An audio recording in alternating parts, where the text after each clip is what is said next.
우리가 전도서의 말씀을 보게 되면 어제 말씀에서는 자녀를 양육하고 키우는 것도 헛되다라는 것을 우리가 말씀을 통하여 보았습니다. 어제 말씀은 뭐 자녀뿐만 아니라 사실은 수고의 대가 우리가 그 사람이 수고하는 그 모든 것들이 사실은 헛되다라는 것을 말씀하는 게 어제의 말씀입니다. 수고라는 단어가 굉장히 계속 반복됐거든요. 그러면 이 전도서의 말씀을 읽게 되면 우리가 어제까지의 말씀을 읽게 되면 이 한 가지 마음에 드는 게 있어요. 그러면 이게 참 전도서의 말씀을 읽으니까 힘이 빠진다. 도대체 우리가 살아가는 이유가 무엇인가? 의미가 무엇인가? 자녀를 우리가 이렇게 양육하며 키우는 그 중요한 것 중에 하나가 뭐냐면 나하고 동일하게 그 비슷하게 생긴 아이가 자라나는 것을 보고 그 커가는 것을 보게 되면 또 이 아이를 통하여서 또 우리의 그러한 부모의 그러한 꿈도 같이 이루어지는 것들도 소망감도 있고 기대도 있지 않습니까? 그렇죠? 이게 인간의 마음속에 영혼을 살아갈 수가 없기 때문에 자녀를 향하여서 이 꿈이 투영되는 것을 부인할 수가 없습니다. 그런데 이 자녀를 키우는 것조차도 자녀를 키우면서 수고하는 것조차도 헛되다라고 하니까 도대체 그러면 이것이 무엇인가? 그런데 이 수고에 대한 말씀을 하고 나서 바로 이어지는 말씀이 바로 오늘 그 전도서 3장의 말씀. 우리가 잘 아는 말씀입니다. 그렇죠? 여기에 나와 있는 이 시는 굉장히 유명한 시입니다. 때에 대한 그러한 시죠. 때에 대한 시. 그런데 이 때에 대한 시를 시작하면서 이렇게 시작하고 있습니다. 범사에 기한이 있고 천하만사가 다 때가 있나니 이 세상의 모든 만물에 때가 있다라는 의미 아닙니까? 그리고 이것은 지금까지 우리가 보았던 것 같이 모든 것이 다 헛되다라고 하게 되면 이 헛되다라고 하는 것 속에는 아무것도 의미 없고 무질서한 것처럼 보인다라고 우리가 생각할 수 있는데 그렇지 않다라는 것을 오늘 말씀에서 말하는 겁니다. 헛되다라고 말하였지만 그러나 그 헛됨이 단순히 헛될 수가 없습니다. 왜냐하면 그 헛되다라고 우리는 생각하는 그러한 속에 이 질서와 때가 있다라는 것을 전도사를 통하여서 하나님께서 우리에게 말씀하여 주시기 때문입니다. 무질서하고 무절제하고 우리가 보기에는 아무것도 없는 것처럼 사람이 헛된 것처럼 여길 수 있지만 그렇지 않아요. 왜냐하면 하나님께서 그 모든 범사에 기한과 때가 있다라는 것을 오늘 우리에게 말씀하여 주시기 때문입니다. 그 때가 무엇입니까? 오늘 2절서부터 8절까지의 말씀을 보게 되면 이게 굉장히 좋은 그 의미, 그 말씀인 것 같다라고 하지만 여기에 나와 있는 이 말씀은 우리 인생 전반을 다 이야기합니다. 이 천하 만물이 모두 이루어지는 그런 어떤 그 일들을 다 이야기하는 게 바로 오늘 말씀에 나와 있는 그러한 때입니다. 날 때와 죽을 때, 생명이 태어날 때와 생명을 잃을 때. 이것은 사람에게만 해당되는 게 아닙니다. 여러 가지 그 생물이라든가 여러 가지 다른 짐승에게도 해당되죠. 식물에게도 해당합니다. 심을 때, 심은 것을 뽑을 때. 또 이 생명을 죽을 때가 있지만 또 한편에서 어떤 때가 있냐면 3절 말씀에 보게 되면 회복할 때가 있다. 회복할 때도 있다라고 우리에게 말합니다. 죽일 때가 있고 치료할 때가 있으며 이것은 또 이 세상 만물로 다 하게 되면 헐 때와 세울 때 그러니까 이 때가 있어서 어떨 때는 무너뜨릴 때도 있지만 어떨 때는 다시 세울 때도 있다라는 겁니다. 생명의 때가 있고 죽음의 때가 있다라는 겁니다. 인간뿐만 아니라 모든 생물, 이 세상 모든 천지 만물이 다 때가 있다라는 것을 오늘 말씀에서 우리에게 말씀해 줍니다. 근데 이것은 만물에 대하여서만 말씀하는 게 아닙니다. 우리의 감정에 대하여서 오늘 말씀에서는 우리에게 말씀하고 있습니다. 우리 4절 말씀에 보면 우리 무엇이라고 말씀하고 있습니까? 우리 같이 한번 읽어볼까요? 울 때가 있고 웃을 때가 있으며 슬퍼할 때가 있고 춤출 때가 있으며 우리 인간의 감정에서도 또한 이렇게 울 때가 있고 웃을 때도 있고 슬퍼할 때도 있고 춤출 때도 있다는 겁니다. 때가 있어요. 우리가 아무 때나 춤춰도 안 되고 아무 때나 슬퍼해도 안 됩니다. 결혼식을 가게 되면 기뻐하고 즐거워야지 거기 가서 슬퍼하면 어떻게 하겠습니까? 우리가 웃을 때가 있고 춤출 때가 있습니다.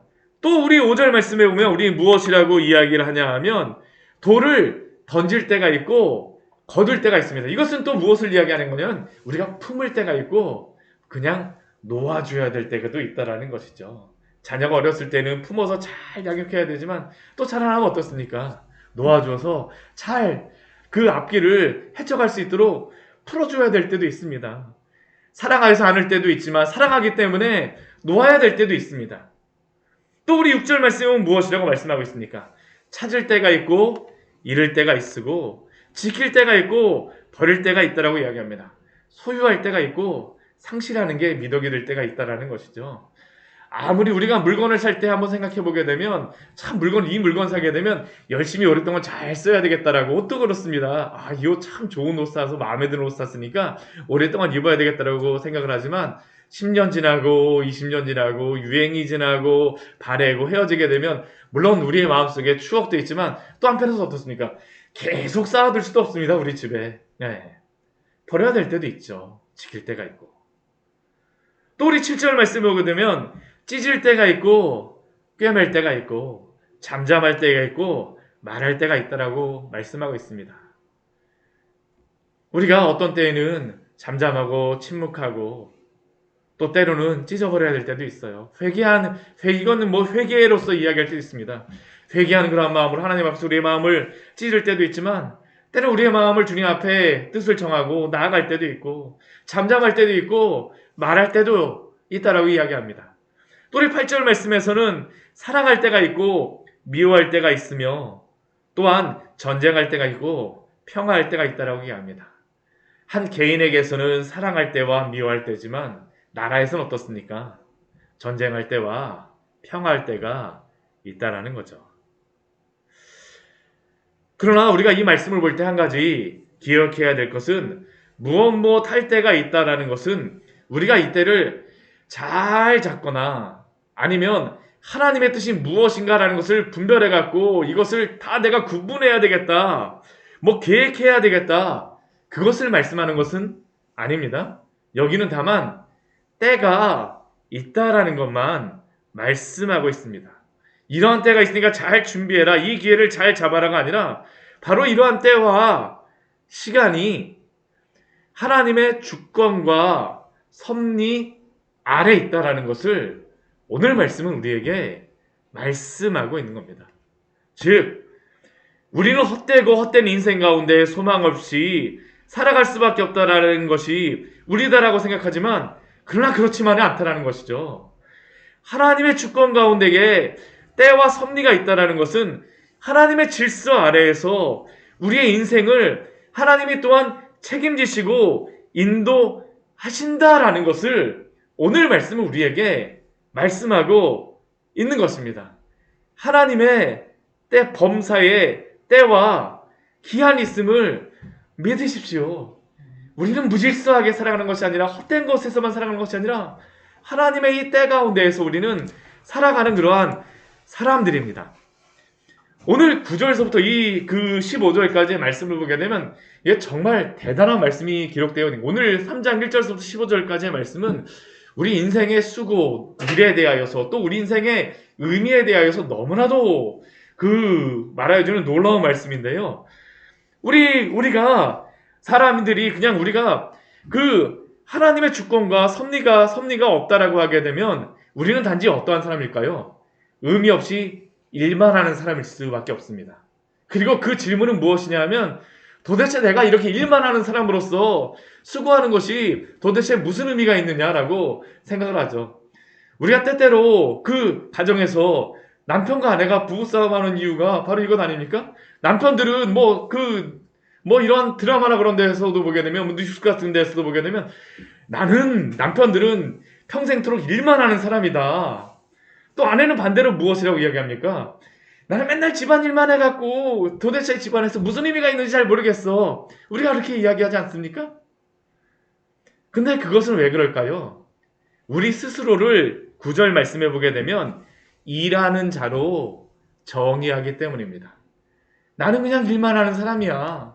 일이 나를 주관하고 있는 겁니다. 나를 일하는 사람으로서 우리를 보고 있어요.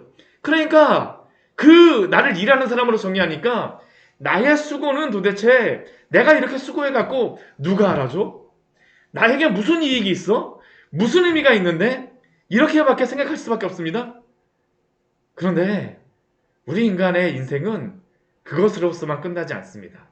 우리 10절 말씀에 보게 되면 단순히 사람을 일하는 자로서 정의한 것이 아니라 10절 말씀을 보게 되면 사람을 이렇게 말씀하시더라고요. 10절 말씀 같이 한번 읽어볼까요? 하나님이 인생들에게 노고를 주사 애쓰게 하신 것을 내가 보았노라.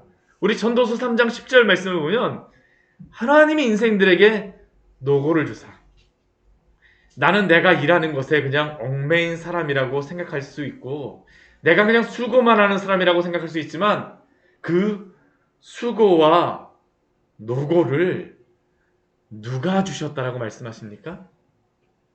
하나님이 주셨다라고 말씀하십니다. 이거는 우리가 일하고 수고하는 것에 패러다임이 완전한 그냥 정의가 바뀌는 것이죠. 나는 일하는 것에 매여서 사는 사람이라고 생각하는데 그렇지 않다라는 겁니다. 내가 일하고 수고하는 그러한 모든 것을 누가 주셨습니까? 하나님이 주셨습니다. 우리 앞에 우리 그 전도서 3장 1절서부터 8절까지 해서 때에 대해서 말씀하는 게 바로 이것입니다. 그 때와 하게 되면 우리는 때에게만 얽매이게 되면 어떻게 되냐면 그 때를 향해서 내가 무엇을 하겠다. 숨도 쉬지 못하고 너무나도 바쁘게 살아갈 수밖에 없어요. 그것이 도대체 무슨 의미가 있느냐? 그렇지 않습니다. 하나님이 그 때와 그 모든 것조차도 그 노고조차도 수고조차도 하나님의 질서 가운데에 우리에게 허락하셔 주신 줄 믿으시기 바랍니다. 이게 바로 우리가 일하는 의미죠. 이것을 알지 못하게 되면 나는 도대체 내 수고로 말미암아 도대체 무슨 이익이 있으리라고 생각할 수밖에 없습니다. 그러나 하나님이 인생들에게 노고를 주시고 수고를 주셨습니다. 11절 말씀에 이것을 너무나도 아름답게 우리에게 이렇게 말씀하고 있죠. 하나님이 모든 것을 지으시되 때를 따라 아름답게 하셨습니다. 하나님이 이 세상 모든 만물을 지으시고 창조하시고 그의 섭리에 따라서 그 통치하시고 그 섭리하심은 다 무엇입니까? 때를 따라서 아름답게 이루어지는 것입니다. 해가 졌다 그래갖고 계속 해가 안 뜨고 있으면 어떻게 되겠습니까? 우리 인생은 아름다울 수가 없습니다. 하나님이 다시 해를 뜨게 하여 주세요. 날마다 해가 있다면 우리는 어떡할까요? 뜨거워서 살 수가 없습니다. 해가 지기 때문에 우리가 또한 쉴 수가 있는 것이죠. 하나님이 모든 것을 지으시되 하나님의 질서와 때를 따라서 오늘도 아름답게 하셨습니다. 그리고 또한 우리는 이것을 볼 때 어떠한 마음이 들까요? 사람들에게 영혼을 사모하는 마음을 주신 것이죠. 이 모든 것을 보게 되면 하나님이 하셨다라는 것을 알게 하시는 게 바로 이 천지만물 가운데에 드러난 일들입니다. 사람들에게는 영혼을 사모하는 마음을 주셨습니다. 이 반복되는 무의미함이라고 생각되지만 이 반복됨 속에 하나님의 이 영원함이 드러났다는 것을 나타내고 오늘도 보여주십니다. 이게 바로 하나님의 놀라운 그 아름다운 창조와 또한 그 섭리의 아름다움이죠. 인간에게 이 영혼을 사모하는 마음을 주셨어요. 그러나 인간에게 있는 또한 한계도 있습니다. 그 한계가 무엇입니까? 우리 11절 뒤에 말씀을 보게 되면 이렇게 말씀하시죠. 그러나 하나님이 하시는 일의 시종을 사람으로 측량할 수 없게 하셨도다. 참 이게 인간의 아이러니입니다. 사람들은 영혼을 사모하는 마음을 갖게 되어졌지만 이 세상이 아니라 영혼까지 있다는 것을 알게 하셨지만 이 짐승을 알 수 없습니다. 사람에게만 주신 그러한 독특한 특징이죠. 그러나 또한 사람에게 있는 한계가 무엇입니까? 하나님이 하시는 일의 시종, 처음과 끝은 알 수가 없어요. 사람의 시종을 측량할 수 없습니다. 한계에 매여 있을 수밖에 없다라는 것이죠. 그러니까 이러한 가운데에서 사람이 인생에 대하여서 도대체 의미가 무엇이냐라고 질문할 수밖에 없습니다. 이게 바로 헛되고 헛되다라고 말하는 그러한 이유가 되어지죠. 그러나 이 가운데에서 사람에게 하나님께서 알게 하시는 세 가지를 우리에게 말씀하십니다. 인생은 이 세 가지를 알아야 됩니다. 그래야지 행복하게 살아갈 수 있습니다. 우리 그 12절, 13절, 14절 말씀해 보게 되면 그래서 뒤에 말씀이 다 무엇으로 끝나냐면 알다라는 그러한 것으로 끝납니다. 내가 알았고 또한 알았도다. 14절 말씀에서도 내가 알았도다라고 이야기를 합니다. 무엇을 먼저 알아야 됩니까? 첫 번째 두 가지에서는 사람이 사는 동안에 기뻐하며 선을 행하는 것이 그것이 더 나은 것이 없다는 것을 알아야 된다고 말합니다. 하나님의 형상으로 창조된 사람은 하나님의 그 거룩하심을 따라서 살아가는 것이 가장 행복합니다. 하나님이 주신 것에서 기뻐하고 만족하며 또한 그 하나님의 거룩하심을 그 따라서 선을 행하며 살아가는 것보다 더 나은 것, 더 행복하게 할 수 있는 것이 없다라고 우리에게 말씀합니다. 그래서 우리는 오늘 우리에게 준 것에 대해서 기뻐하며 선을 행하며 살아가야 됩니다. 오늘 하루도 선을 행하며 기뻐하며 살아가시기를 축원합니다. 두 번째 우리가 행해야 될 것이 무엇입니까? 우리가 알아야 될 것이 무엇입니까? 오늘 하나님이 우리에게 주신 먹고 마시고 수고함도 축복이다라는 것을 우리가 알아야 됩니다. 우리는 그 창세기 3장 16절과 19절의 말씀, 여자는 그 자녀를 출생하고 남자는 땀을 대까지 일해야 되는 것을 어떤 사람들은 이게 인간에게 그 맡겨진 숙명과 뭐 저주와 같은 것으로 생각하는데 그렇지 않습니다. 그것도 축복이라는 겁니다. 왜요? 하나님이 주셨기 때문에요. 그 하루를 살아가는 힘을 주는 먹고 마시는 것, 우리에게 이것을 먹고 마시는 것도 우리에게 축복입니다. 또 수고하며 일하는 것도 우리에게 축복입니다. 일하지 않고 가만히 누워있게 되면 그것처럼 힘든 게 없습니다. 그렇죠? 우리에게 먹고 마시는 것, 수고함과 낙을 누리는 것이 하나님의 선물인 줄을 기억하십시오. 또한 이것을 오늘 하루 가운데에 누리며 살아가시기를 축원합니다. 그런데 우리 인생에게 더 알아야 될 것이 14절에 더 중요하게 알아야 될 것이 바로 이 14절에 나와 있습니다. 그게 무엇일까요? 하나님께서 행하시는 이 모든 것들은 영원히 있을 것입니다. 우리는 이것을 알지 못합니다. 하나님이 하시는 일의 시종을 사람은 측량할 수가 없습니다. 하나님이 하시는 일은 영원할 것입니다.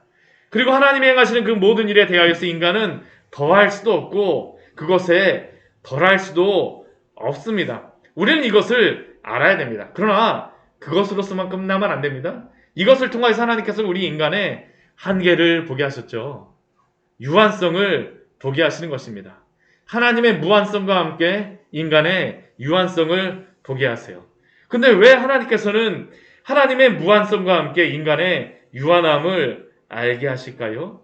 왜 14절 뒤에 말씀 같이 한번 읽어보겠습니다. 하나님이 이같이 행하심은 사람들이 그의 앞에서 경외하게 하려 하심인 줄 내가 알았도다. 아멘. 하나님이 이같이 행하심은 바로 하나님만이 영원하신 분이며 하나님만이 전능하신 분이고 하나님만이 전지하신 분이고 하나님만이 참되게 신실하시며 하나님만이 위대하시고 하나님만이 인간과 질적으로 다르게 거룩하심을 알게 하심으로 말미암아 인간의 유한성을 보고 우리가 아무리 노력해도 하나님의 그 부분까지 도달할 수가 없잖아요. 그러니까 하나님 앞에 나아가게 하시는 것입니다. 오늘도 하나님을 붙잡게 하시기 위하여서 인간의 유한성 우리에게 보게 하시는 것입니다. 짐승은 이것을 모르죠. 다른 동식물은 이것을 알 수가 없습니다. 오직 하나님이 인간에게만 주신 축복입니다. 하나님을 하나님 되시게 인정하며 섬기는 것, 여호와를 경외하며 살아가는 것. 하나님 우리에게 때로는 고난도 주시고 환난도 주십니다. 그것을 통해서 하나님이 우리에게 원하시는 것은 무엇일까요? 우리가 겸손하여지지 않으면 우리의 연약함을 보고 그리스도를 붙잡지 않습니다. 우리가 연약하고 부족하고 나의 방법으로서는 하나님께 갈 수 없다는 것을, 내가 나의 방법으로서는 참된 행복을 누릴 수 없다는 것을 아는 사람들만이 그리스도 앞에 나아가서 그 십자가를 붙들게 되죠. 이게 바로 하나님이 우리에게 영혼을 보게 하시고 또한 우리의 유한함을 보게 하심으로 하나님을 경외하게 하시는 방법이요 또한 축복입니다. 오늘 하루 또한 우리 인생 가운데 날마다 하나님을 경외하심으로 또한 주님을 붙잡으심으로 살아가시기를 축원합니다. 같이 기도하도록 하겠습니다. 하나님 아버지, 오늘 말씀을 통해서 우리에게 귀한 은혜